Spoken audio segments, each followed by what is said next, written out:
Со злоупотреби на јавни набавки ја оштетиле Прилепската болница за 700.000 евра. Во криминалната шема учествувале 25 физички и 7 правни лица. Осомничените ја злоупотребиле службата, постапките за јавни повици и набавки, фалсификувале или уништувале деловни книги за да се стекнат со имотна корист. По поднесената кривична пријава до Управата за финансиска полиција, основното јавно обвинителство Прилеп донесе наредба за спроведување истражна постапка. Сите осомничени се обезбедени.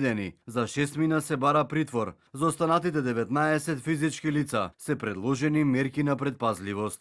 Постапката се води против 16 физички и 7 правни лица, додека уште 9 други лица се осомничени за дела кои се гонат во скратена постапка. Осомничените, меѓу кои поранешната директорка, раководители и други вработени на болницата, но и управители на осомничени правни лица, преку постапки за јавни набавки за сервис на моторни возила, чистење на работните простории, сервис на водоводна мрежа, реконструкција на инфективно одделение, го оштетиле буџетот на болницата за 42.726.978 денари.